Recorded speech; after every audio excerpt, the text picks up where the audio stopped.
Hello everyone, welcome back to the solutions for the ISI 2025 BSTAT paper. We're at MCQ question 6 और इसको solve करने के लिए आपको एक कंडीशन प्रोबेबिलिटी का डेफिनेशन दिया हुआ है और उसके बाद दो स्टेटमेंट्स दिए हुए हैं which we have to check whether they are true और false, right?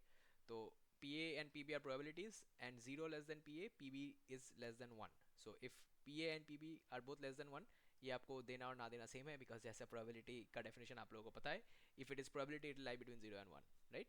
So now the definition of conditional probability is given. We have to check these two statements: P of A conditional B complement and P of A conditional B add up to 1, or P of A complement conditional B plus P of A conditional B is equal to 1.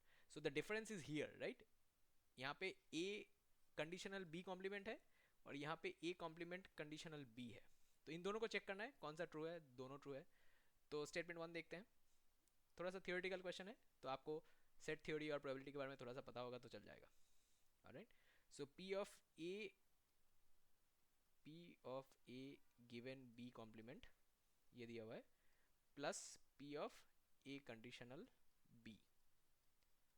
Alright, तो ये क्या होता है? This is basically P of A intersection B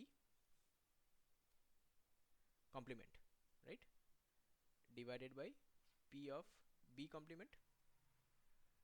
ये हम लिख सकते हैं प्लस, ये तो कंडीशन प्रोबेबिलिटी का डेफिनेशन है, P of A intersection B by P of B, right? तो ये दोनों वन ऐड करके होना ज़रूरी नहीं है, राइट? ये दोनों एक दूसरे का कंप्लीट कॉम्प्लीमेंट्स नहीं है. ये वाला पार्ट इसका टोटल कॉम्प्लीमेंट है बट ये वाला पार्ट इसका टोटल कॉम्प्लीमेंट नहीं है. इसको समझने के लिए काउंटर एग्जाम्पल ले लेते हैं. सो काउंटर एग्जाम्पल कैसा लेंगे? आप लीजिए P of B equal to half, right, और आप कंसिडर कीजिए P of A equal to 0.25, right, कोई भी रैंडम वैल्यूज लिया मैंने, और A और B को डिसजॉइंट मान लें. डिसजॉइंट मतलब A intersection B is equal to 5, right? कोई भी केस हम लोग ले सकते हैं. This is a possible case. अगर ये जनरली ट्रू है तो ये हर A और B और हर टाइप ऑफ सेट के लिए ट्रू होगा, राइट? हम लोगों ने ये वाला एज्यूम कर लिया काउंटर एग्जाम्पल दिखाने के लिए. एक भी काउंटर एग्जाम्पल अगर मिल गया तो इसका मतलब स्टेटमेंट फॉल्स है, राइट? तो इसमें अगर आप लेंगे तो इसमें P of A conditional B क्या बनेगा? इसमें P of A conditional B बन जाएगा आपका 0, राइट, बिकॉज 0 बाई 0.5 हो जाएगा तो 0 हो जाएगा इसी फॉर्मूला के अकॉर्डिंग. और P of A given B conditional मतलब P of A conditional B complement, ये क्या हो जाएगा? ये 0 बाई 0.25 हो जाएगा.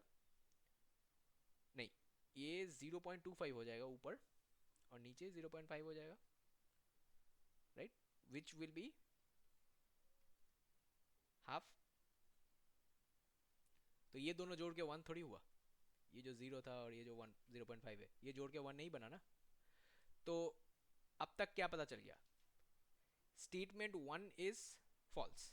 स्टेटमेंट 1 इज फॉल्स मतलब A और C कट गया. अब B और D में चेक करना है. Alright, so let us check B में क्या है. सो ये वाले स्टेटमेंट्स इंपॉर्टेंट है. यहाँ पे 0 आया, यहाँ पे 5 आया, सो नॉट इंपॉर्टेंट. ऑलराइट, ये एजम्पशन था. Alright, now let us check what about option A. नहीं, ऑप्शन A और C एलिमिनेट हो गया.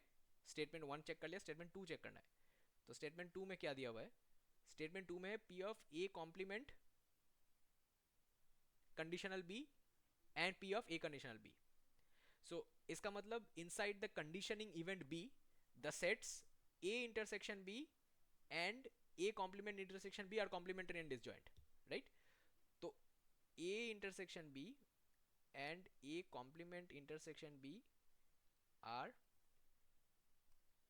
Complementary and disjoint. एग्री? लिख लेते हैं.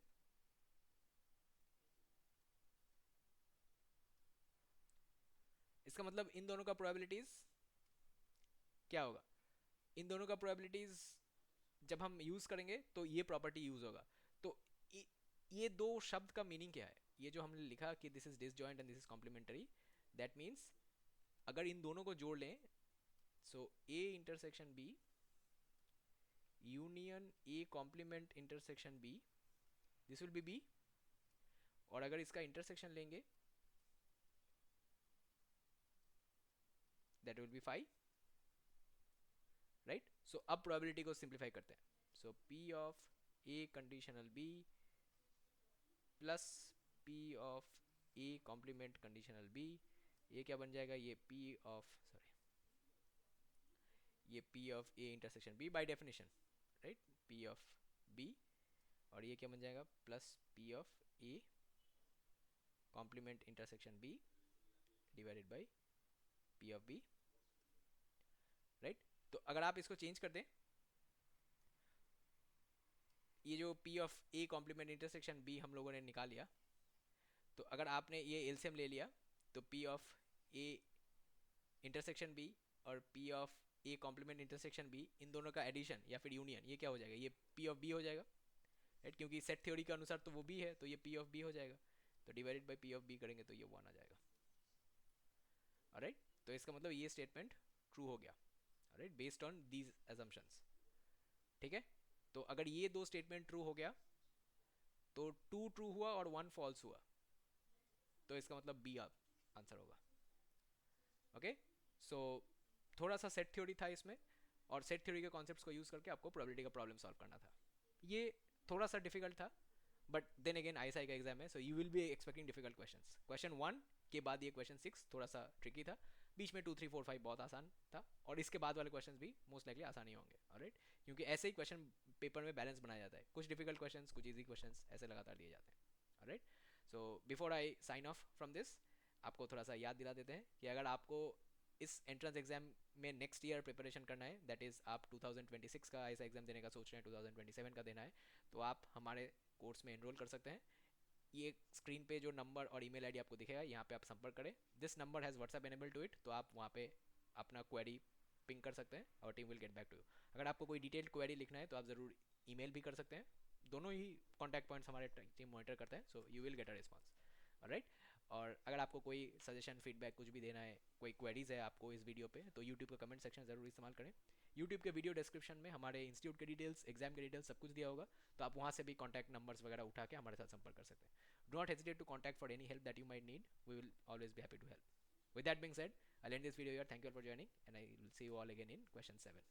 Bye. Take care.